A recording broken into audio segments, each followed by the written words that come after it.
दोस्तों एक महिला पुलिस ऑफिसर होती है जिसका नाम कविता होता है। वो अपने ऑफिस से जब छूटती है तो सीधे एक दारू वाले ठेके पे जाती है और देर रात तक काफ़ी ड्रिंक करती है। ड्रिंक करने के बाद वो अपने घर पर आती है। घर पर आने के बाद वो अपने घर पर एक लड़के को पहले से रखी थी जिसका नाम शक्ति होता है। वह 10 बजे रात को उस लड़की को जगाती है और जगाने के बाद दोस्तों अपने रूम में उसको लेकर जाती है। रूम में लेकर जाती है, उसके बाद अपने पूरे शरीर का कपड़ा उतार देती है, निर्वस्त्र हो जाती है उस लड़के के सामने जिसका उम्र मात्र 14 साल था। अब लड़का जैसे ही उस महिला अधिकारी को देखता है वैसे ही दंग हो जाता है, हैरान हो जाता है। उसके शरीर को देखकर उसके अंदर उत्तेजना आ जाती है। फिर दोस्तों वह महिला दरोगा उस 14 साल के लड़के के कपड़े को धीरे धीरे उतारने लगती है, उसके शरीर को टच करने लगती है। अब दोस्तों वो लड़का भी एक्साइटेड हो जाता है और वो महिला दरोगा उस 14 साल लड़के के साथ शारीरिक संबंध बनाने लगती है। उसके बाद एक ऐसी दर्दनाक घटना घटती है जिसको जानने के बाद दोस्तों आप हैरान और परेशान हो जाएंगे। आप सोचने पे मजबूर हो जाएंगे कि समाज में कैसे कैसे लोग हैं। तो चलिए कहानी की शुरुआत करते हैं। दोस्तों इस घटना की शुरुआत मध्य प्रदेश का जो जिला लगता है भोपाल से इस घटना की शुरुआत होती है। वहाँ का एक कस्बा जिसका नाम मुन्ना होता है, वहाँ पर रहने वाला एक परिवार, जिस परिवार में कविता अपने पति विशाल कुमार और अपने एक 8 साल का बेटा अक्षय, ये तीनों लोग एक साथ रहा करते थे। अब उसका जो बेटा होता है वो एक हॉस्टल में रहकर अपनी पढ़ाई कर रहा था। इधर कविता जो होती है वह एक भ्रष्ट पुलिस ऑफिसर होती है, वो बहुत ही ज़्यादा रिश्वत लेती है। यह बात उसके पति विशाल को बिल्कुल पसंद नहीं आता है। अब इधर जब भी वो रात को अपने पुलिस स्टेशन से घर लौटती है तो काफ़ी ज़्यादा ड्रिंक करके घर आती थी और अपने पति से काफ़ी लड़ाई झगड़ा करती थी, विवाद करती थी। दोस्तों ऐसे ही वक्त बीत जाता है और तकरीबन 6 महीने बाद इन दोनों के बीच काफ़ी दरार आ जाते हैं, जिसके वजह से उसका जो पति विशाल कुमार होता है वह कविता से अपना रिश्ता हमेशा हमेशा के लिए तोड़ना चाहता है, उसे अकेला छोड़कर चला जाता है। इधर उसका बेटा जो रहता है वह अक्षय, वह हॉस्टल में रहकर अपनी आगे की पढ़ाई पूरा करता है। अब कविता बिल्कुल अकेली हो जाती है। अब उसे कुछ अच्छा नहीं लगता है, लेकिन वह पहले से ही और ज़्यादा बिगड़ जाती है और रात को अलग अलग लड़कों को अपने घर पर, कम उम्र के लड़कों को लाकर अपने साथ शारीरिक संबंध बनाती थी, उसे पूरा किया करती थी अपनी इच्छा।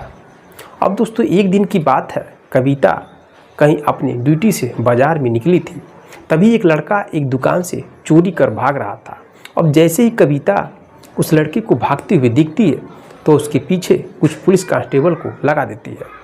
पुलिस कांस्टेबल उसे लगातार पकड़ने की कोशिश करते हैं, मगर वह लड़का जो होता है दोस्तों उसका नाम शक्ति होता है, उसकी उम्र लगभग 14 साल होती है। अब पुलिस कांस्टेबल काफ़ी उसे पकड़ने की कोशिश करती है, लेकिन उस लड़के को काफ़ी तेज़ तर्रार था, इस वजह से वो पकड़ नहीं पाते हैं लोग और वह पुलिस वाले हाथ नहीं लगा पाते हैं। दोस्तों ऐसे ही 2 महीने का वक्त बीत जाता है। फिर एक दिन उस पुलिस कांस्टेबल को पता चलता है कि वह जो शक्ति होता है लड़का, वह एक पार्क में बैठा हुआ है और वहीं से पुलिस कांस्टेबल उस लड़के को गिरफ्तार करके उसको मैडम यानी कि कविता के हवाले सौंप देते हैं।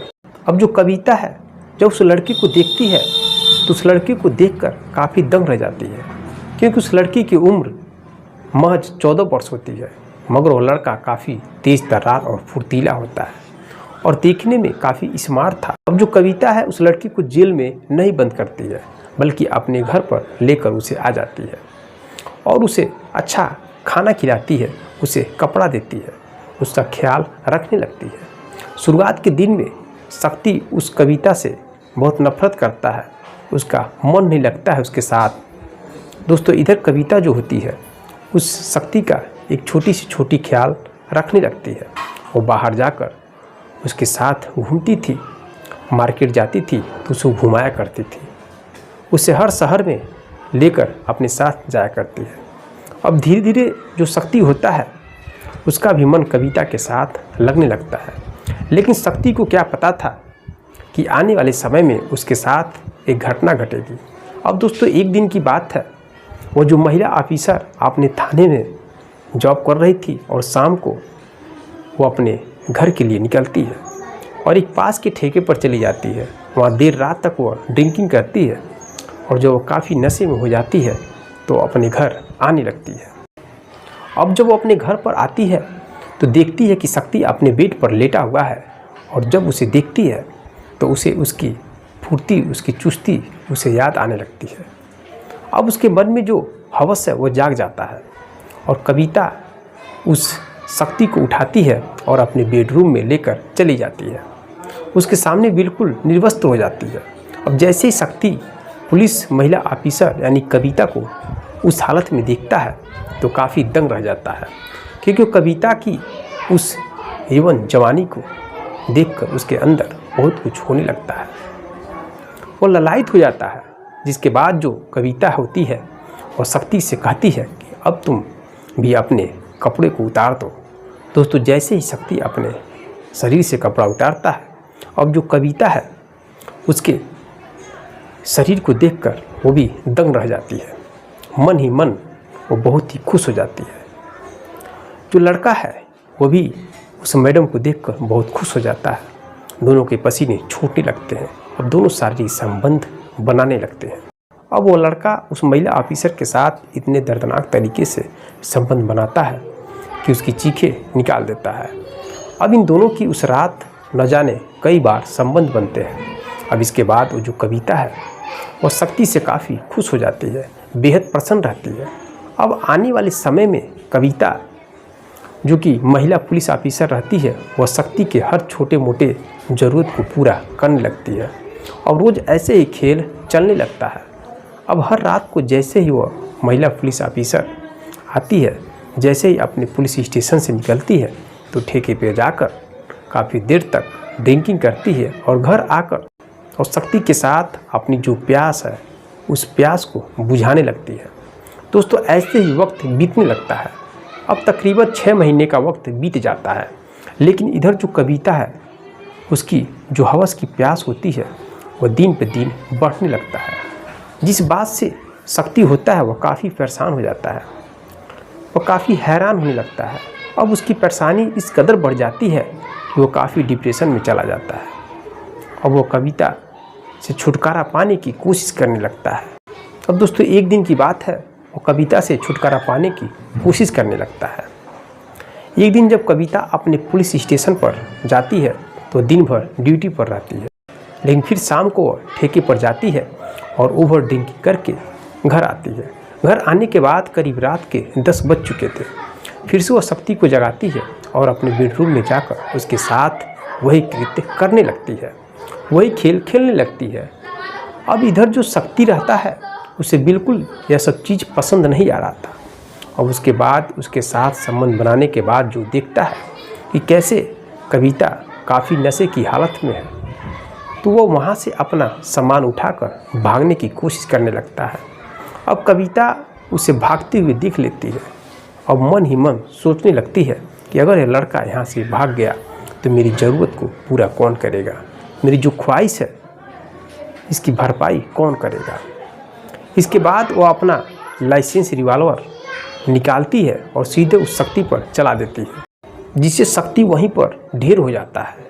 अब गोलियों की आवाज़ जैसे ही कविता के पड़ोसी के लोग सुनते हैं तो वहाँ पर आ जाते हैं। उसके पड़ोसी देखते हैं कि कविता के हाथ में रिवॉल्वर है और सामने लड़का ढेर हो चुका है। अब जो पड़ोसी रहते हैं उसके वहाँ पर पुलिस वालों को कुछ इन्फॉर्मेशन दिया जाता है। जब दूसरा पुलिस ऑफिसर वहाँ पर पहुँचता है और कविता को नशे की हालत में देखता है और देखता है कि कैसे जो शक्ति है उसके ऊपर गोली चली है और सामने ही ढेर हो चुका है, वहीं पर दम तोड़ देता है। उसके बाद जब उस महिला ऑफिसर को यानी कविता को थाने लेकर आया जाता है और उससे एक महिला कांस्टेबल होती है जिसका नाम सावित्री होता है, उससे काफ़ी पूछताछ करती है, काफ़ी सख्ती से पेश आती है। तो कविता जो होती है वो टूट जाती है और अपना सारा जुर्म कबूल लेती है। फिर वह सारी बातें बताती है और जब ये सारी आप बीती बातें पुलिस वालों को बताती है तो वहाँ के सभी ऑफिसर सुन करके दंग रह जाते हैं, हैरत में पड़ जाते हैं। फिर उनके पड़ोसी के द्वारा भी बयान लिए जाते हैं। बयान लेने के बाद जो उसका पति विशाल था, जो उसे छोड़कर चला गया था, पुलिस उसको पकड़ती है और उसे पूछताछ करती है। अब पुलिस वाली यानी कि कविता के चरित्र के बारे में उसका पति बताने लगता है कि मेरी पत्नी रिश्वत लिया करती थी, वो एक भ्रष्ट पुलिस ऑफिसर है। उसके बाद पुलिस की जो टीम होती है, उसके जो अलग अफसर होते हैं, उस पर चार्जशीट लगाते हैं और उसे कोर्ट में पेश कर देते हैं। दोस्तों, यह बात जो है भविष्य के गर्भ में छुपा हुआ है।